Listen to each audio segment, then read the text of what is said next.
Definisi tunagrahita.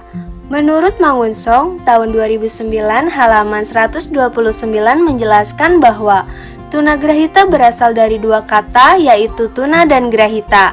Tuna berarti merugi sedangkan grahita berarti pikiran. Tunagrahita merupakan kata lain dari retardasi mental atau mental retardation yang berarti terbelakang secara mental. Sedangkan menurut American Association on Mental Deficiency mendefinisikan tunagrahita sebagai suatu kelainan yang fungsi intelektual umumnya di bawah rata-rata, yaitu IQ-nya 84 ke bawah. Biasanya anak tunagrahita akan mengalami kesulitan dalam adaptive behavior atau penyesuaian perilaku. Dari kedua definisi tersebut dapat disimpulkan, tunagrahita adalah orang yang memiliki keterbelakangan mental yang IQ-nya di bawah rata-rata sehingga mengalami kesulitan dalam penyesuaian perilaku. Karakteristik tunagrahita. Karakteristik tunagrahita menurut Dr. Hajah Suciati Komandrik MSc PSI dalam buku Psikologi Anak Luar Biasa, karakteristik tunagrahita dibagi menjadi 3. 1. Keterbatasan inteligensi, 2. Keterbatasan sosial, 3. Keterbatasan fungsi mental. Keterbatasan inteligensi adalah keterbatasan pada kemampuan dalam mempelajari informasi dan keterampilan menyesuaikan diri terhadap lingkungan baru. Cara berpikir anak tunagrahita bersifat abstrak. Keterbatasan sosial berhubungan dengan lingkungan masyarakat. Anak tunagrahita dalam lingkungan sosialnya yaitu sulit dalam bergaul, cenderung memiliki ketergantungan terhadap orang lain, biasanya berteman dengan anak yang lebih muda dari usianya, dan memiliki kepribadian yang kurang dinamis. Anak tunagrahita dalam lingkungan sosialnya membutuhkan bantuan orang lain, terutama oleh orang tuanya. Yang ketiga, keterbatasan fungsi mental. Keterbatasan dalam kebahasaan. Keterbatasan dalam kebahasaan ini dalam pengolahan kata, kurang paham dalam membedakan yang baik dan buruk, kesulitan dalam mengungkapkan kembali suatu ingatan, dan pelupa. Menurut Aprianto tahun 2012 terdapat berbagai faktor yang menyebabkan seseorang menjadi tunagrahita, antara lain yaitu sebagai berikut. Faktor penyebab tunagrahita yang pertama yaitu ada faktor keturunan, yang kedua yaitu ada gangguan metabolisme gizi, yang ketiga yaitu ada infeksi dan keracunan. Faktor yang keempat yaitu ada trauma dan zat radioaktif, yang kelima yaitu ada masalah pada kelahiran, dan yang keenam yaitu adalah faktor lingkungan sosial budaya. Yang pertama yaitu ada faktor keturunan, di mana terjadi karena adanya kelainan kromosom dan kelainan gen. Yang kedua yaitu ada faktor gangguan metabolisme gizi, yang dapat mengakibatkan terjadinya gangguan fisik maupun mental pada individu, seperti gangguan metabolisme asam amino, gangguan metabolisme sakarida, dan kelainan hipotiroidisme. Faktor yang ketiga yaitu ada infeksi dan keracunan, di mana infeksi dan keracunan ini terjadi secara tidak langsung, tetapi lewat penyakit-penyakit yang dialami oleh ibu hamil. Di antaranya yaitu ada penyakit rubella, silipsis bawaan, dan sindrom gravidity yang beracun. Yang keempat yaitu ada trauma dan zat radioaktif, di mana trauma pada beberapa bagian tubuh, khususnya pada otak ketika bayi dilahirkan, dan terkena zat radioaktif selama kehamilan. Trauma otak yang terjadi di kepala dapat menimbulkan pendarahan intrakranial yang mengakibatkan terjadinya kecacatan pada otak.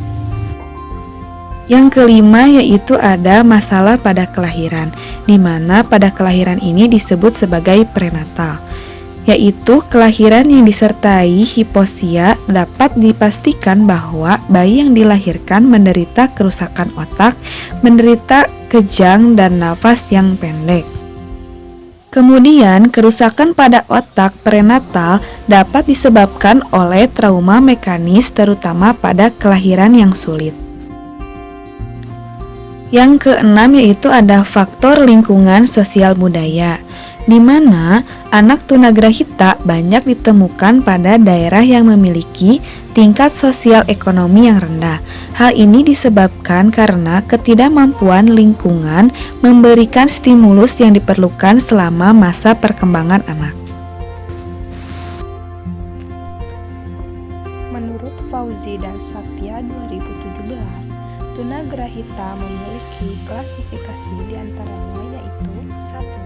Tunagrahita ringan atau tingkat kecerdasannya IQ berkisar 50-70, mempunyai kemampuan untuk berkembang dalam bidang pelajaran akademik, penyesuaian sosial dan kemampuan bekerja, mampu menyesuaikan lingkungan yang lebih luas.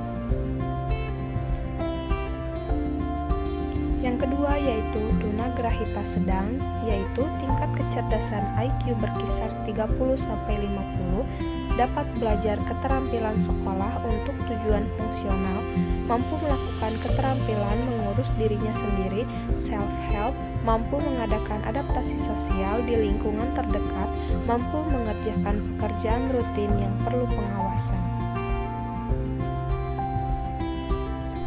3 yaitu tunagrahita berat atau tingkat kecerdasan IQ mereka kurang dari 30, hampir tidak memiliki kemampuan untuk dilatih mengurus diri sendiri.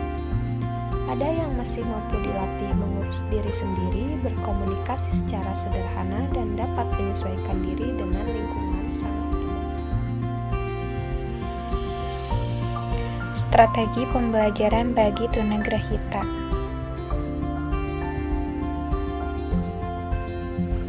Yang pertama, ada pembelajaran yang diindividualisasikan.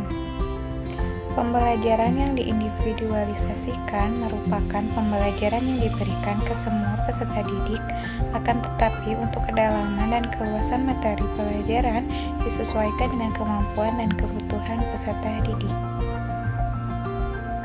Dalam pembelajaran yang diindividualisasikan berada pada ruang lingkup program bina diri, yakni kebutuhan merawat diri seperti mandi, gosok gigi, merawat rambut, kebersihan kuku, memelihara kesehatan, keselamatan diri, dan lain-lain.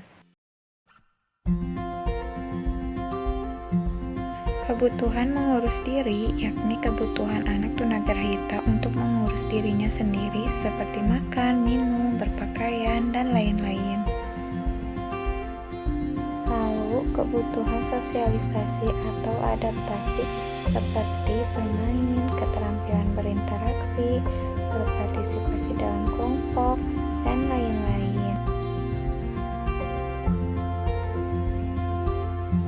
Yang kedua, ada strategi pembelajaran kooperatif. Pembelajaran kooperatif merupakan pendekatan pembelajaran yang berfokus pada penggunaan kelompok kecil di mana siswa dituntut untuk bekerja sama dalam memaksimalkan kondisi belajar agar tercapainya tujuan belajar. Yang ketiga, ada strategi belajar dan tingkah laku. Dalam melakukan strategi ini, di kegiatan belajar mengajar, guru perlu mengembangkan strategi pembelajaran yang mampu mengoptimalkan interaksi antara guru dengan peserta didik dengan peserta didik, guru dengan peserta didik, dan lingkungannya. Yang keempat, ada strategi motivasi. Strategi motivasi sangatlah penting untuk memberikan motivasi kepada peserta didik agar memiliki keinginan dan semangat yang tinggi dalam mengikuti kegiatan pembelajaran. Layanan bagi anak tunagrahita. Yang pertama ada sekolah khusus untuk anak tunagrahita disebut sekolah luar biasa C. Yang kedua, sekolah dasar luar biasa atau SDLB, di mana sekolah ini untuk anak tunagrahita usia sekolah dasar. Yang ketiga, kelas jauh, yaitu lembaga yang disediakan untuk memberi pelayanan pendidikan bagi anak berkebutuhan khusus yang tempat tinggalnya jauh dari SLB atau SDLB. Yang keempat, guru berkunjung ke tempat anak tersebut dan memberikan pelajaran sesuai dengan kebutuhan anak. Yang kelima, lembaga perawatan atau institusi khusus disediakan khusus untuk anak tunagrahita yang tergolong bawah.